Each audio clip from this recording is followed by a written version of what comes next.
So we use a lookalike audience on our website, and we can get more into this if you want, but we're targeting people that are like our best customers. So the way we do it is when someone signs up for the ad, they hit a page that's like a welcome page, and we fire a pixel there to track that now they've become a customer. And initially we were just retargeting or setting up our audience based on those people that had put in a credit card and signed up. But then what we saw is if we had a wave of bad people sign up, we were all of a sudden getting a wave of worse people that were based on the bad people. So we changed our strategy, and so now we fire off triggers or events for the Facebook pixel based on when someone is adding content and inviting users in Trainual, because then we know that they're active, we know they're actually using the system. I'm Shayna. I love dogs, I trip a lot, and I happen to have a knack for making pretty sweet videos for businesses. But the more videos we made, the more questions I got about how video and other content can be leveraged to make a bigger impact in their marketing. I mean, 44% of marketers say that producing content is their biggest challenge, yet content marketing is 62% less expensive than outbound and produces 3 times more leads. Now, I know a lot, but I certainly don't know it all, so I made it my mission to talk with content kings, queens, and bosses to learn as much as I could about crushing content marketing, and I'm taking you along with me. Welcome to the Content Coalition.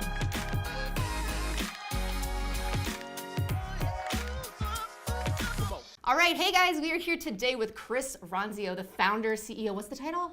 Founder and CEO. Founder and CEO, that's right, okay. All right. Own it. Samesies, I like it. Of Trainual, getting your business out of your head. You've had multiple businesses over the past. We go way back. I've known him for a very long time. But first business was doing game footage for sports. It was an event video company. It was called EVC. So we did youth sporting events all around the US. Awesome. And so he did that, and then he had Organized Chaos. Organized Chaos is still with us, correct? Yeah, so Organized Chaos is kind of on hold right now because the current business, Trainual, originated out of Organized Chaos. So it's like Organized Chaos had a baby, and then that baby grew up to be really attractive, and now we just want to focus on that baby. And we kind of cast the rest of the business aside for now. Say love you, my friends. Life is cruel. It's cruel sometimes. So tell us about Trainual. What does Trainual do? Yeah, so Trainual is a simple platform, like you said, to get your business out of your brain. So as you're building a business, it gets complex and there's more products and services you offer and you hire more people. And the way that most businesses fail is when those people just aren't doing things consistently. They're not doing things like you used to as the owner. So you go from learning how to do something yourself to having to delegate it to other people, and Trainual is the step in between where you can document all those things that you do and make sure they're crystal clear so everyone does them the same way. It's awesome. We use Trainual and it's been amazing. Like being able to put everything on a platform and just know that it's there and not like in some random Google Drive folder that maybe somebody knows how to get to. It's been a game changer. I love it. Cool. Going through the platform was fun to see him pop up on videos. He's like, hey, quick tip on this page. I was like, oh, this is very fancy. It's fun. Content everywhere. Content everywhere. So that's why I was so excited to talk to Chris because Trainual's new. When did you guys launch? January 2018. Okay, so right now it is January 2019, so we are at 1 year. And Chris has had multiple businesses, been heavy on content, but what I was excited to talk about today is how he implemented the stuff that he already knows with content and put it into a startup. Yeah. And how that like changed the game based on like the other businesses you had that maybe you didn't do as much content. Sure. So like just the big overlying question, like how has content helped in your growth? Well, the decision to start Trainual and to focus on Trainual, content was a big part of it. So going back to Organized Chaos, my consulting firm, we were doing kind of management consulting services. We were telling people what to do. We were being hired to help streamline all of their operations, and we were getting paid for that time, paid for that service. But what we were doing was really giving them content. We were giving them expertise, and we were just doing it one-to-one for a really high dollar amount. And so as our architecture, our infrastructure grew and we hired more people, it was becoming more expensive to work with us, and the businesses that we could help and touch were getting smaller and smaller and smaller, or larger and larger and larger. We couldn't make the kind of impact we wanted. So the turning point for me was, how do I take all of the experience, all of the information, all the best practices, and instead of charging for that as consulting, how do I give that away as marketing content to promote and amplify and scale a product, which is Trainual. And so that was a massive shift, and content was a big part of that. Awesome, awesome. So what have you guys implemented content-wise for, like, clearly it's a part of your operations piece, but as far as like launching the business, how did you use content like from day one? Yeah, so let me go back before we even launched the business in January of 2018. a few months before that, I knew we were starting to rebuild. And so going through the rebuilding process, I wanted to document it kind of like it was a reality TV show or something, you know? So I started posting these like cryptic messages online, and I'm working on something, and I'll tell you what it is soon. And you know, you want to get that vibe going, of the excitement going. So we put up a landing page that was like, a new version's coming, subscribe here for updates. I would send out these little weekly email blasts that were just kind of from my desk, what I'm thinking. Years before that, I had a weekly email where I was suggesting tips, and so I was always kind of doing that content thing. So then I hired a photographer. That was a huge step for me, because I had never put myself out there visually. You know, I was writing, I was doing that, but I could not take a picture. Like if I tried to take a selfie, I would take like 50 different ones and then delete them all and be like, well, we'll try again next week. You know, like I was just not a visual kind of communicator. And so I hired a photographer to kind of follow me around town once a week. She would take her camera, she'd follow me to meetings, we'd go to coffee shops, we'd go to client meetings, we'd sit in here in this office, and then we took all those pictures, hundreds and hundreds, or probably thousands of pictures, and I finally had this database of imagery to go with the message that I wanted to say. So I started just on Instagram, simple, putting out an image a day of something with a message that I wanted to say.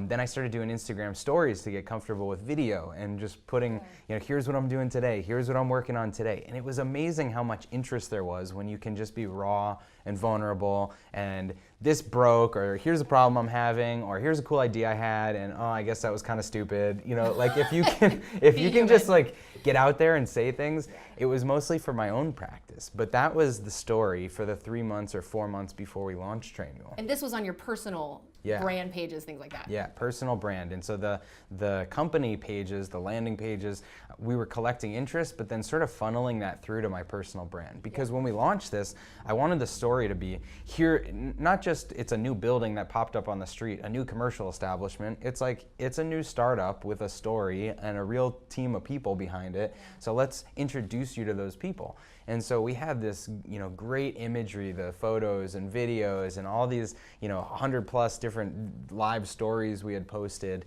and all of that was a lead up to our big launch event.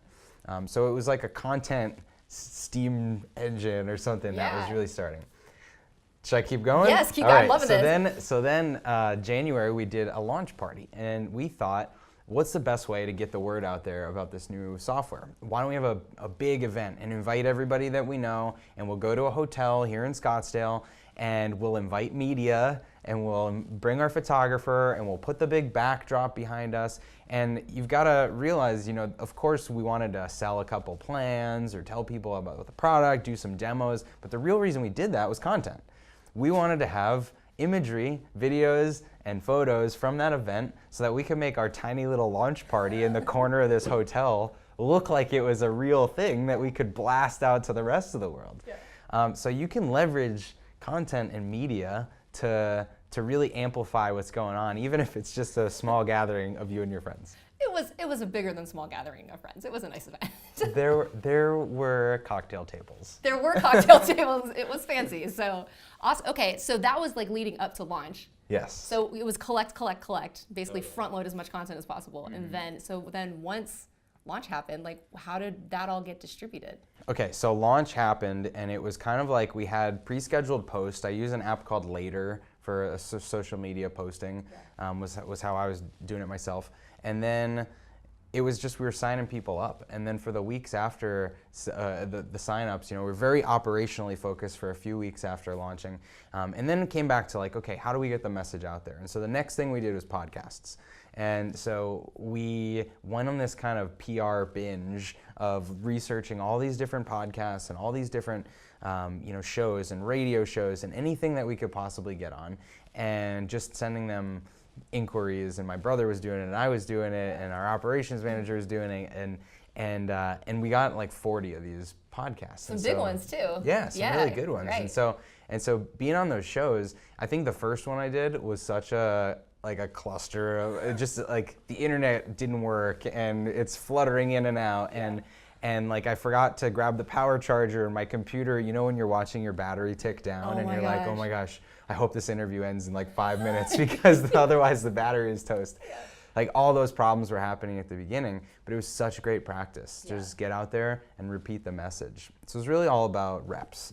just like getting repetition, saying the same message over and over. Yeah, gotcha. Okay, so let's talk about the stuff that I get retargeted for constantly on Facebook and Instagram. Okay.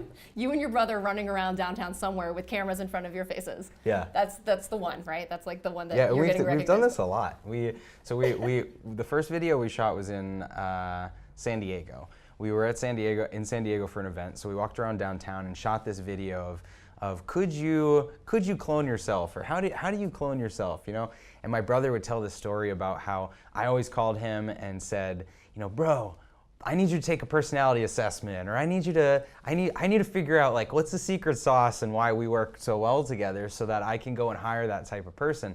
And eventually I ended up just hiring him. Right. But what I realized is that you can't replicate a person, but you can replicate the results of the person. And so that message, we recycled it over and over and started shooting these videos of us together, and it's worked really well. Yeah, awesome. So, okay, I have to ask, how are the sharks talking about you guys on that testimonial retargeting ad? I haven't asked you because I wanted to wait till we sat down because I wanted to get the answer on camera. Okay, so that story is, it comes down to influencer marketing. There's this whole industry of influencer marketing where whether it's online or video or TV or radio, there's personalities that know they have a brand, they know they have a following, and they know it's worth something. And so for us, we tried to look at who are the influencers or people that would be most impactful for our audience. And of course, any of the sharks stood out as one of those things. So I had a friend who does a lot of influencer marketing and was working on something that involved him. And so we Him is who? Sorry, I didn't even Kevin set it up. O'Leary, Like Mr. nobody has Mr. any idea Wonderful, what we're yeah. talking about. So Okay. it involved him, and so we did like a paid kind of collaboration with him to get him to do a shout out. So Yeah. it's like, it's where do you put, when you're a startup especially, where do you put the dollars? Where do you invest in the content you're putting out? You want it to have the biggest bang for the buck. And so something like that's an authority that you can leverage to give your brand instant trust and more recognition. As they're scrolling through Facebook or as they're scrolling on your website, it gets them to stop and say, hold on a second, they must be legit. That's super valuable. So totally recommend that. And then you got another shark. Was Same both thing. of them together? Was the Yeah, same same deal? thing. And you're utilizing that as retargeting. What is that ad? Who is that playing to? So it's playing to a cold audience, Oh, actually. okay. Yes. So we use a lookalike audience on our website, and we can get more into this if you want, but we're targeting people that are like our best customers. So the way we do it is when someone signs up for the ad, they hit a page that's like a welcome page, and we fire a pixel there to track that now they've become a customer.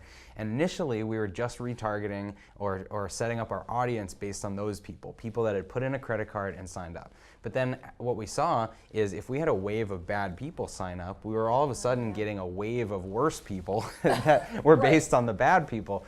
So we changed our strategy, and so now we fire off triggers or events for the Facebook pixel based on when someone is adding content and inviting users in Trainual, because then we know that they're active, we know they're actually using the system. So we use that as our targeting audience for a cold lookalike or a 1% to 5% lookalike audiences. Yeah. And then we want to capture those people's attention with something like a celebrity that they know, or a mysterious kind of video, or something that gets at the pain of what they're experiencing. And so we cache those kind of wide messages, or those authority messages, to that wide audience.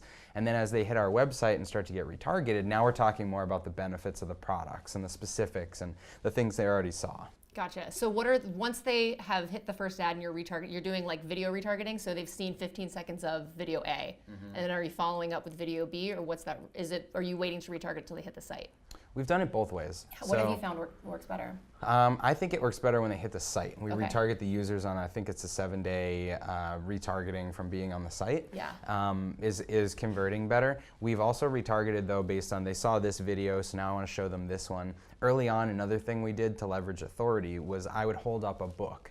Like the E-Myth was a big one, because we knew that anyone that had read the E-Myth had this systems and processes focus, that they would be closer to understanding the solution that Trainual offered. We wouldn't have to get the education of why you need systems out there. You know, they get it, so now they can just sign up. So I would hold up the book E-Myth and just read a page from it, talk about how it's one of my favorite books. You know, I talked to the E-Myth organization, and like they were excited because I was kind of promoting them. And it was sort of a win-win that I'm promoting this book, they're getting some brand exposure, but then I'm also leveraging that authority to say, hey, you read this book? Well, Trainual is the next step. Here's why you should check it out.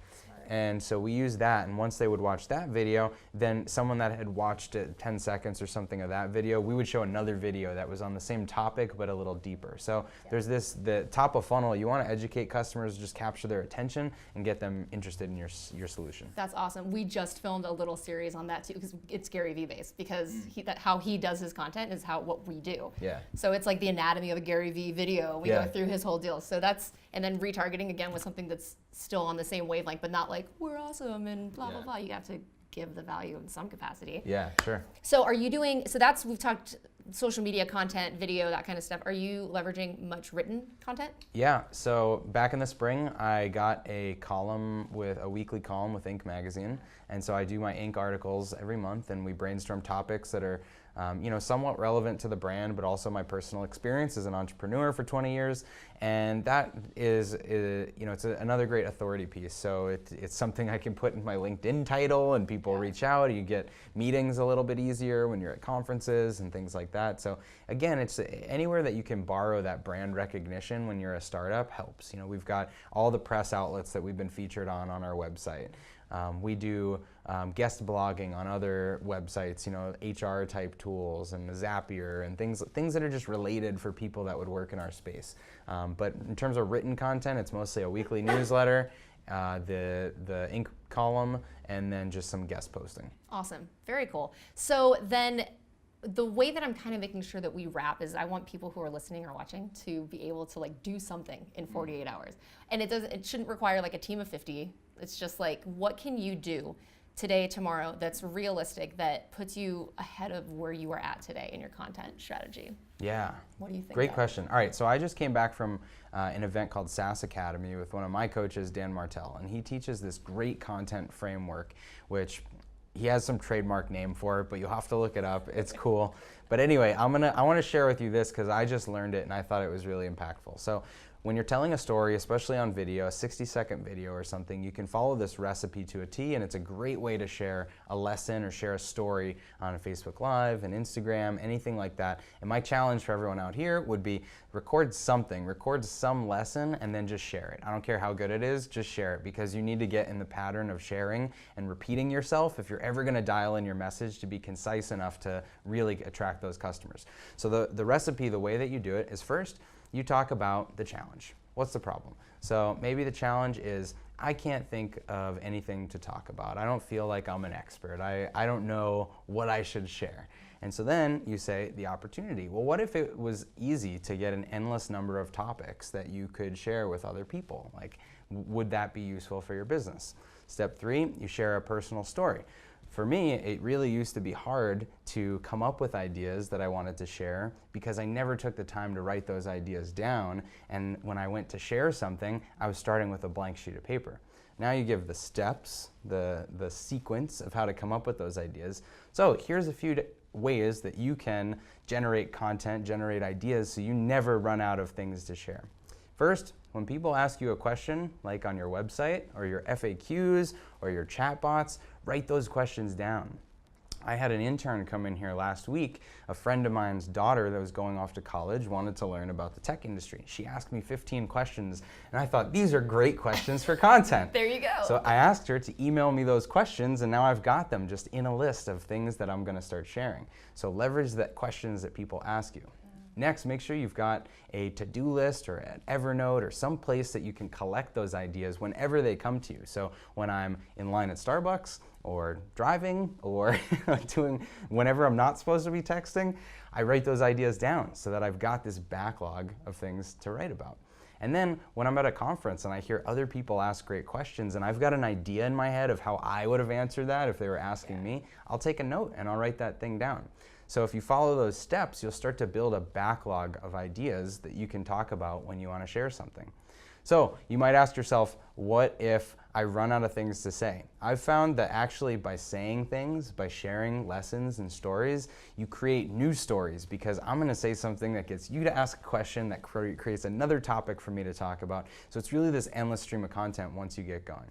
So to wrap things up, like I said, the framework is simple. You've got a challenge, I can't think of ideas. You've got an opportunity, you could probably think of ideas if you had a backlog of them. You've got a personal story about, I used to struggle with this too. And you've got the sequence of steps that you want someone to follow. So that was kind of like a meta version of how you too can produce some really simple video content and then share it out with your audience.